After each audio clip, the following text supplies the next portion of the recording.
নমস্কার সবাইকে, আমি মহুয়া আর আমার চ্যানেলে নতুন আরও একটা ভিডিওতে তোমাদের সবাইকে জানাই অনেক অনেক স্বাগত। ঘুম থেকে উঠে স্নান পুজো ঘরের সমস্ত কাজ সেরে সোজা রান্নাঘরে এসে এক কাপ গরম গরম চা খেয়েই কিন্তু বসিয়ে দিয়েছি আজকের রান্না। আর আজকে কিন্তু খুব তাড়াহুড়োর মধ্যে দিয়েই আমাকে সমস্ত কাজ শেষ করতে হবে। কারণটা তোমরা অনেকেই থাম্বনেল দেখে বা টাইটেল পড়ে বুঝতে পেরেছো। হ্যাঁ, আমি আজকে যাব জি বাংলার স্টুডিও। তাই সকালবেলা উঠেই রান্নাগুলো চটপট করে সেরে নিচ্ছি। আজকে করব আম দিয়ে মটর ডাল, আলু পোস্ত আর তার সঙ্গে পটল ভাজা, আমাদের বাঙালিদের অত্যন্ত প্রিয় একটা খাবার। তবে হঠাৎ করে কেন আমি জি বাংলা স্টুডিও যাচ্ছি সেটা একটু পরে তোমাদের সাথে শেয়ার করছি। তো ওদিকে তো আমি ডাল বসিয়ে দিয়েছি আর এই দিকে কিন্তু সমস্ত তরিতরকারি আমার কাটা হয়ে গেছে। এবার ঝট করে রান্নাটা সেরে ফেলার পালা। তার আগে ব্রেকফাস্টটা করে নেব।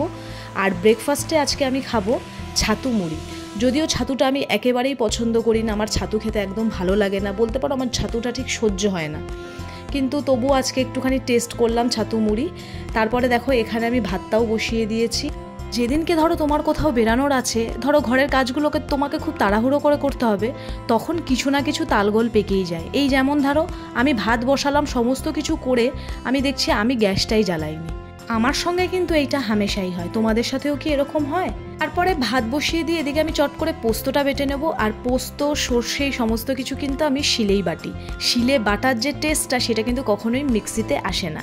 আর এদিকে দেখো পুদিনা পাতা অনেক দিন ধরে এনেছিল, পুদিনা পাতাগুলো কেমন হয়েও গেছে, তাই এগুলোকে আমি ভালো করে ধুয়ে পেস্ট করে ফ্রিজে রেখে দেবো। আর বাজার থেকে টমেটো আর ধনে পাতাগুলো এত নোংরা অবস্থায় এসেছে যে এগুলোকে না ধুয়ে কোনোভাবেই ফ্রিজে ঢোকানো যেত না।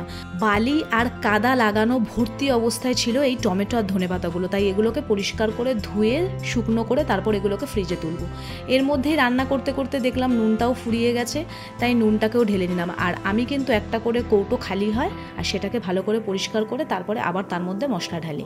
তো আমার রান্নাবান্না সমস্ত কিছু শেষ হয়ে গেছে। খুব তাড়াহুড়োর মধ্যে দিয়ে আজকের কাজগুলো সারলাম।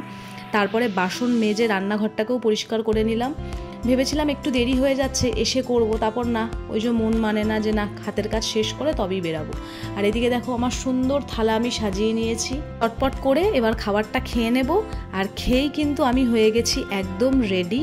আমি এই সফট জামদানিটা পরেছি আর তার সঙ্গে হোয়াইটে একটা চিকনকারির ব্লাউজ। কেমন লাগছে আমাকে অবশ্যই কমেন্ট করে জানিও। আর হ্যাঁ, আসলে জি বাংলা স্টুডিওর থেকে আরেকটু এগিয়ে গেলেই ডোডোর স্কুল। তো ওই স্কুলের তরফ থেকে আমাদের এই জি বাংলা স্টুডিওতে আমাদের ইনভাইট করা হয়েছিল সারেগামাপার একটা প্রোগ্রামের জন্য। না, আমরা কিন্তু গান গাইবো না, আমরা হচ্ছে শোটাকে দেখব।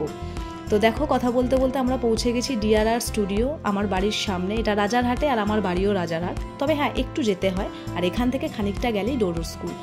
তো আমরা খুব মজা করেছি, আমার ফার্স্ট টাইম এক্সপিরিয়েন্স। আমি এর আগে কখনো এরকম বসে শো দেখিনি, খুব এনজয় করেছি। হ্যাঁ, বেশি কিছু ওই দিককার আমি ক্যামেরাতে ক্যাপচার করতে পারিনি, কারণ ওখান থেকে স্ট্রিক্টলি বারণ ছিল, ক্যামেরা করা যাবে না। আর এগুলো যে দেখতে পাচ্ছ যারা, সবাই কেউ ডোডোর স্কুলে পড়ে, কেউ চেনাশোনা, তো ওখান থেকে আমাদেরকে যেতে বলেছিল, তাই আমরা ওখানে শোটা দেখতে গেছিলাম। টিভিতে দেখা আর লাইভ বসে আকাশ পাতাল পার্থক্য, বিশ্বাস করো। যেমন মজা হয়েছে, আমরা খুব হাসি ঠাট্টার মধ্যে দিয়ে দিনটা কাটিয়েছি, প্রচুর ছবি তুলেছি, মজা করেছি। খাওয়া দাওয়ারও দারুণ ব্যবস্থা ছিল। তবে হ্যাঁ, বাড়ি ফিরতে ফিরতে অনেকটাই রাত হয়ে গেছিল। আর আজকের ভিডিওটা এখানেই শেষ করব। ছোট্ট একটা ভিডিও, কেমন লাগলো তোমরা অবশ্যই জানিও। টাটা।